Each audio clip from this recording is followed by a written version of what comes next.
Horizon just wants to reaction. This is basically a war crime. America's future weapon, the XM-29. This is by the channel The Fat Electrician. I guess he makes gun videos as well. Why the hell not? This feels like one of those. This is not just like any gun video, like the AK guy, right? The champ Brenda Herrera, is that his name? Yeah. This is not just like that. This is like about some experimental thing, because I'm pretty sure I haven't heard of XM-29. Now, obviously, I don't know everything about the gun, but because of the video game world, people generally know of the names, generally of the, I don't know, guns that are out there. And XM-29, even seeing from the thumbnail, I'm pretty sure, I don't know about this. So, yeah. Who made it? I guess Heckler and Koch probably made it, right? Yep, that's the comment. I don't know. HNK made it or something? That's weird. So yeah, this is gonna be awesome. Why was this wasn't a success or something? I don't know. This is gonna be a good video because Fat Electrician has like a good way of basically covering things. Basically, it just goes by the fact, but just the way he covers things, this is like great. Still, all the videos I've seen from him, like the soldiers with coked out of his mind or whatever that was insane. And yeah, obviously the badass politician, badass marine. Yeah, needs some badass gun, I guess. That's what it did. Okay, I guess part 2 of all the weird future weapons the government wasted our money on. Part 2? He did the first one? Today we're talking about that time that Uncle Sam decided that he wanted to take the M16, the U.S. military's primary firearm, and replace it with a grenade launcher. Oh, there you go. But first, an angry rant, an ad, brought to you by my favorite news app, Ground News. They collect news from over 50,000 sources, sticking it into one convenient app, allowing you to compare all the news coverage in one convenient location, allowing you to simply swipe over to read different headlines for the same exact story, being able to tell which outlet is biased and which isn't, and how factual their articles actually are. And that factuality rating's really important because every once in a while some dumb stuff happens, like the Marine Corps pulling a Wonder Woman and forgetting where they parked the invisible jet. Oh, no. What seems to be the trouble, Wonder Woman? I locked my keys in the jet. Holy keys locked in the jet, Batman. Because in times like these, real news and facts always gets drowned out by crazy conspiracy theories like... my uncle back in the day thought about joining the military, and he said that it's probably because the pilot had TikTok installed on his phone and that Chinese malware somehow seeped into the F-35 and took over the F-35, ejected the pilot, and then flew itself to Cuba. Probably not. It was more than likely just some dumb shit, like there was a legitimate malfunction that caused the pilot to eject, and then Lockheed Martin forgot to put a kill switch inside the seat, so the autopilot just kept the plane going for another 80 miles and nobody could track it because it's a stealth fighter. And now, thanks to Ground News, I know that the government is trying to pull the oldest trick in the military handbook of claiming it's a feature and not a fuck up. Okay, look, I'm not trying to say that I'm smart enough to build a stealth fighter. I like it just like for a sponsor ad. You're gonna think like he's just gonna talk about some incident, but he said that 3 separate times of the same incident. I love this shit. So basically, okay. Okay, what do you expect from a jet that doesn't even have an ignition key? Right? Anybody can just basically sit down there and steal it and just fly away any enemy. Imagine if it had an ignition key. Like, you just come there with Mission Impossible style ducking and dodging, music playing in the background. And so they, okay, time to go. And like, oh, god damn it, I don't have a key. Obviously, I'm joking. But still, that is just insane. Like, it can technically be a feature. Because, yeah, there is no cutoff line. But in order to basically go 80 miles, it might have some kind of like autopilot ability. So in a way, it's a feature. But obviously, running away wasn't a feature. Fighter. All I'm saying is I've got a lawnmower in my garage, and whenever I get off the seat while the mower is running, it shuts down. And if I was going to build an $80 million plane, I would probably incorporate something along those lines. But hey, maybe that's the lesson to be learned here. The government should actually be investing in Toro zero-turn radius fighter jets, because this would have never happened, and it would bring a whole new meaning to the phrase mowing down the enemy. And for you, you should probably be investing in Ground News, and now let's get back to the video. Alright, so Operation Give Everybody a Grenade Launcher is officially known as the OICW program, which stands for Objective Individual Combat Weapon. Why on earth would you call it that? Well, because the weapon they made was the XM-29, aka the Tactical Car Door. That is a 20mm grenade launcher that fires programmable smart grenades on top and a German G36 on the bottom. And when your end goal is to give a weapon that ridiculous to every single grunt in the US military, you kinda have to give it a No, it's not a bullpup. Okay. Bland acronym of a nickname, because when Geneva finds out that you're replacing the M16, she's gonna have some questions. And when she wants to know the name and a brief description of this new weapon, it behooves everybody for you to be like, it's objectively speaking, it is a combat weapon, and it's meant for an individual, and we call it the OICW. Because the last thing the brass wants to do is go in there and tell the truth. It's a semi-automatic grenade launcher with an underslung 5.56 rifle. We don't have an official name for it yet, but the boys are calling it the Baloney Mistmaker 5000. Once that happens, it's all downhill from there. Next thing you know, people are asking questions, people are making points, you know, like, hey, exploding bullets have been illegal since 1899. Would you care to explain the difference between an exploding bullet and a really small grenade that gets shot out of a gun? It would be a complete nightmare. So, acronym, seems dumb, actually very important. It's basically camouflage. Hold up there, but aren't the grenade launchers already, like, that is the thing, right? All the rules and regulation that has been out there for, you know, you shouldn't do this, these are all war crimes, this and that, like, you shouldn't use this in the, you know, combat or whatever. Like, people are going to find loopholes like this, because people find loopholes in law all the time, even with the smallest modification. So this would be a loophole, like, it's very good, it's not an exploding bullet or whatever, like, it's a grenade or shit. At this point. I'm just going to be honest with you, that tangent was not supposed to be part of the video, and I have no idea how to continue from here. So I'm just going to rewind and start over, okay? See you in a second.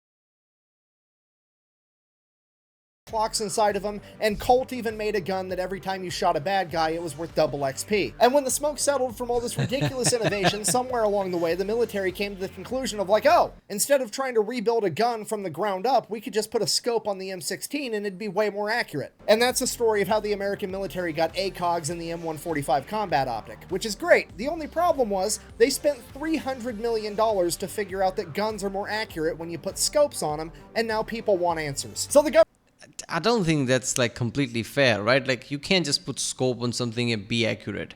M16 is like stable enough that you can put a scope on it and it would be like accurate enough. Otherwise you'd be just like shooting everywhere, you know. Yes, the problem with this is like, if you see any guns that are more recent, right? They're like more sophisticated, more, let's just say, like accurate in a way, right? Just efficient, but not necessarily like more damaging in a way, right? That's because like the more sophisticated you make a thing, like more precise it is, and just like, yeah, but to have something to be really brutal is just like, you just need a technology enough to be a gun, yet at the same time has to be like just like simple and crude enough. Basically that's what AK-47 and, you know, M16 is. So they're really effective. You could compare that to something like, let's say, Scar H, which, if I remember correctly, has something like a Winchester 308 round type of thing, or is similar, something like that, right? Which basically you think like, okay, that's going to be better than M16 in every way, right? And it kind of is, but it kind of is not, because it can't fire as fast, right? If you try it, the recoil is going to be insane. So usually just like special ops just use that as a, like a sniper / combat type of rifle. So it's not really like replacing M16 in a way, is it? So, you know, that's the one thing I've noticed, like advanced weapons can be efficient, but not necessarily more damaging, comparing the scenario, I guess. You know, it's all based on where you are, what is your, I guess, field job is, I don't know. The government launched an internal investigation against itself, and you're never going to believe what happened. The government determined that the government did nothing wrong. You see, the program didn't fail because of corruption or the government's inability to point out obvious shit. Clearly, the program failed because the government has done such an incredible job with the M16A2, it simply can't be beat ever. It is the pinnacle of ballistic performance. They have maxed out the skill tree on small arms and bullets. There's nothing else that can be done. We live in a golden age. Everything worth discovering has been discovered. The report then goes on to recommend that if the government still wanted to increase the lethality of its soldiers, the only option they should pursue is an explosive option, i.e., we're all getting grenade launchers. Yes! That's awesome! So they fire up the government contracts, and this time they do actually have a declared winner, and that is HK with their submission, the XM-29. Hey.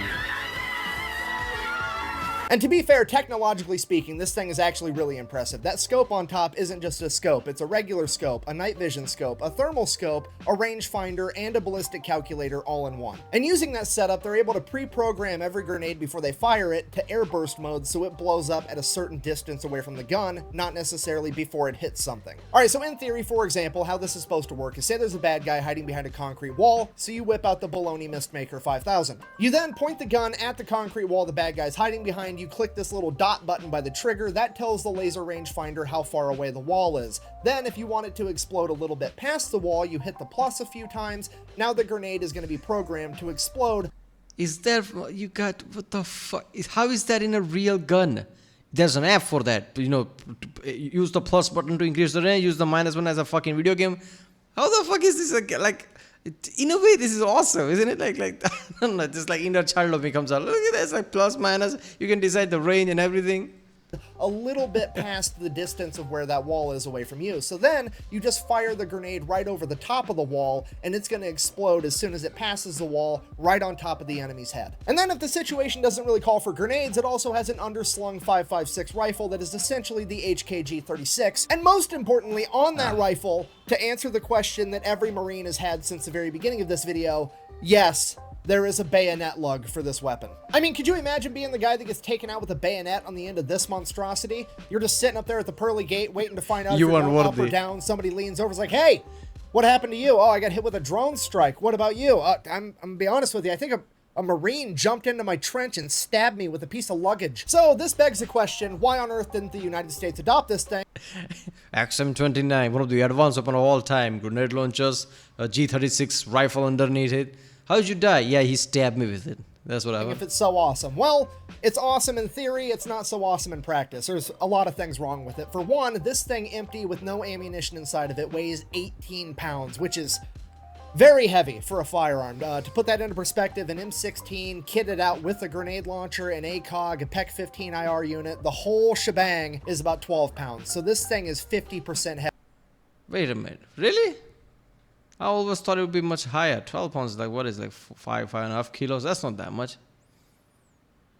Right? I don't know. Maybe when you're fighting it, it might change. I don't know. Heavier. Also, with the XM-29, there was just some bad design ideas. Okay, so if we look at the M16 with the M203 grenade launcher, notice how it shoots bullets and it shoots grenades, and there is a trigger for shooting grenades and there is a trigger for shooting bullets. They're separate. Then you look over at the XM-29, there's only one trigger and it shoots both bullets and grenades. And the only differentiator between the two is this little selector switch right here, KE standing for kinetic energy or bullets, and HE standing for high explosive. So, I mean, you can imagine somebody forgetting where their selector switch is, firing a warning shot, and whoops, that was a grenade, not a 5.56 round.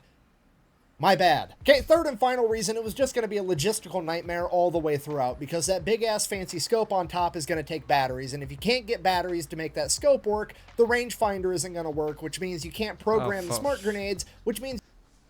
It's time, man. Sarge, is the time. Enemies are on the site. This is it. A mission is going to be successful. God damn it, Duracell went out. Anybody has AA batteries? What the fuck is this? Oh, God. You would think military make things ease of access, right? Look, I think and every government is incompetent, but when it comes to military, I used to think like they're not perfect, but they at least has some kind of efficiency in what they're doing because it's life and death scenario. There's a reason a lot of money goes to them basically. So you think people will think of this is like a life and death scenario. We shouldn't be relying on AA batteries basically.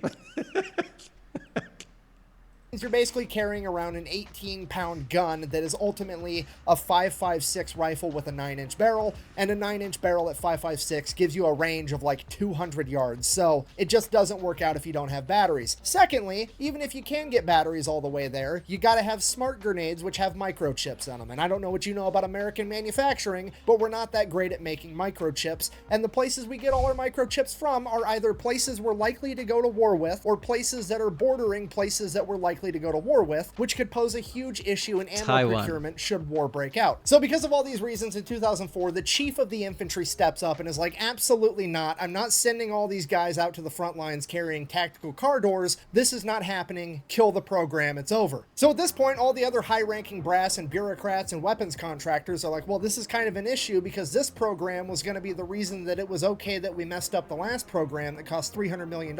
And now we've spent a bunch of more money on this program, so much so that we're not even going to tell the public how much.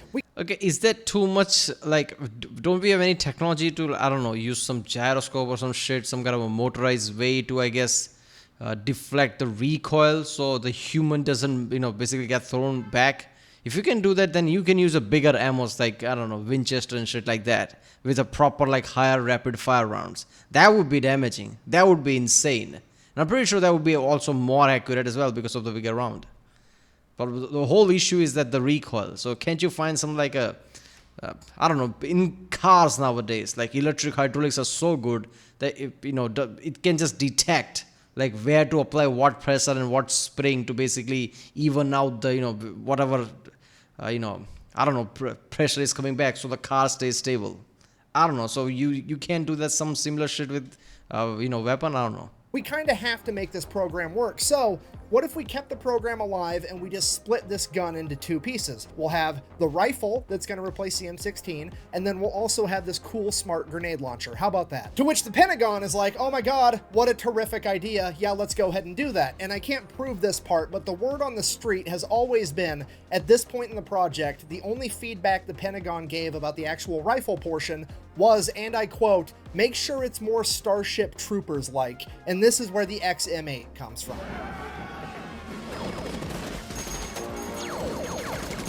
And while the G8 does look really cool and super futuristic, ultimately it was just the German service rifle, the G36, that HK took and wrapped inside of a plastic body kit to make it look cooler, and then tried to sell it to the American government. And their big selling point was going to be that the new XM8 was going to be modular, meaning that you could take different barrel lengths and stick them on the same gun, making it so it was better at different types of combat. If you were going to be doing a bunch of close quarters combat, you could have a little short barrel, and if you were going to be doing further out combat, you could have a longer barrel for improved accuracy, which honestly is a terrific idea. The only problem Basically is Fallout the AR modified. platform, the M16, the M4, it can already do that. So just Yeah, to be clear, seriously. it doesn't do anything new that the M16 isn't already doing, and it shoots the exact same bullet, so there's pretty much no reason whatsoever to waste the money in switching rifles to a rifle that's basically the same. But there's money and reputations on the line, so they're going to keep trying to make it happen anyways. They end up ordering a bunch of prototypes, have it tested. I think the problem here is that they're deliberately doing that. So you waste way too much money in research, so they make more money. Because I refuse to believe these gun-making companies are this level of incompetent. They have the ridiculous amount of money. US throws them money at a ridiculous amount. I refuse to believe that they're that level of incompetent. When that level of money gets thrown around, you have to have experts. You have to have like proper scientists and experts at your side. I think they're deliberately doing this shit just so you spend more and more money at their company. By the military, and everybody finds out pretty much immediately, oh hey, when you shoot a bunch of bullets through this plastic gun, it gets hot, and then the plastic starts melting off the gun. So the XM8 ends up getting scrapped in 2007, but there is a silver lining. It's not a complete loss because we still have the XM-29, the smart grenade launcher. And this thing is actually absolutely awesome. It's pretty much the same grenade launcher from the XM-29. The only thing they changed is they bumped it up from a 20mm to a 25mm grenade to make it a little bit more lethal. And now the plan moving forward with this thing is instead of having everybody in the military carry a grenade launcher, you're just going to take one guy from the squad and have him be the smart grenade launcher guy. Like you lose one rifleman, you gain one guy that can shoot smart grenades 700 yards. It's a pretty fair trade-off and probably a really good idea in a lot of use cases. So they give it to the grunts and send them off to war, and seemingly everybody loves it. The Rangers get a hold of it, they seem to like it, they give it to the 101st Airborne, and those guys absolutely love it. They end up nicknaming it the Punisher. Some of the leaders in the infantry are quoted as saying it'll turn a 30-minute gunfight into a 3-minute gunfight. This thing is absolutely awesome because you can have everybody using their It's a grenade M16s, launcher. their M4s, their 240s, their saws, laying down suppressing fire, forcing the enemy to hide behind cover, and then just use a grenade to take out the enemy from behind cover, and it's a huge tactical advantage. And this goes on for years until one day in 2016, the entire narrative changes, and seemingly overnight, the XM-25 Punisher becomes a giant piece of shit. Somebody starts digging up all these old stories, looking for anything in the history of the XM-25 that could be used against it. Like, there was this one time back in 2012 where this one Ranger unit on this one mission decided that they would rather have a rifleman instead of this grenade launcher. Therefore, this weapon must not be very reliable. It's not like the Rangers are a special operations unit, and maybe that particular mission didn't call for a fucking grenade launcher, but whatever. Oh, and then there was this one time in 2013 where the weapon malfunctioned one time and all the safety features worked exactly how they were supposed to, but the operator of the weapon still got a minor injury. So we're going to go ahead and use that as the excuse to can the entire program for, you know, troop safety, because nobody's going to get mad at us if we're trying to protect the troops, right? Right. Okay, because here's what we're not going to do. We're absolutely... Let me guess. Basically, Senate and senators came to this conclusion. I bet they did that for same reason drug companies cancels drugs, so they can make another one. I know that this like this cynical view, but I know there's like some truth to this shit. Not going to tell the American public that somewhere along the line somebody remembered, oh, exploding bullets are a war crime, and they have been since the 1800s. I wonder what the difference is between an exploding bullet and a small grenade that gets shot out of a gun. And then, if you Google it, holy shit, this line has been drawn in the sand since 1860. Then what the fuck? No repercussions for this? Repercussions, whatever. Like, they've been using this for a long time. Nobody said shit. 68. If it's 400 grams or less, it's an exploding bullet, and if it's more than that, it's a piece of ordnance. And a 25 millimeter grenade is apparently less than 400 grams. Ooh, so this entire project has been a war crime the entire time, right from the get-go. Hundreds of millions of dollars of taxpayers' money has now been wasted because somebody that ran this project didn't want to Google shit first. You know, it's only a war crime if the bullet explodes inside the enemy. This is supposed to explode over the top of the enemy, so this should be completely legal. Yeah, that is true, but hear me out. If you can point the laser at the wall the bad guy's hiding behind and make the grenade explode a couple inches past that wall, you can also aim the laser at the bad guy and make that grenade explode a couple inches into that bad guy. So yeah, I guess in conclusion, I don't think you can use that excuse, right? Like you know, it didn't explode at the guy at the top of the guy. That doesn't matter. It's like proximity of that. The guy did get hurt from it. So I don't know. So was there any backlash or anything, or just like, yeah, we didn't know and just walked away? and that's the story of the OICW program. That time the US government decided that they were going to spend 3 decades and hundreds of millions, if not billions of dollars to develop a fancy new futuristic grenade launcher that from its inception, the very idea of it was actually illegal. Thanks for watching. Best way to support the channel is go buy some merch over at thefatelectrician.com. Quack bang. Probably something in out. the end. Buh! You know, it's only a war crime if the bullet explodes inside the enemy. If it explodes... Well, it's a blooper. That's awesome.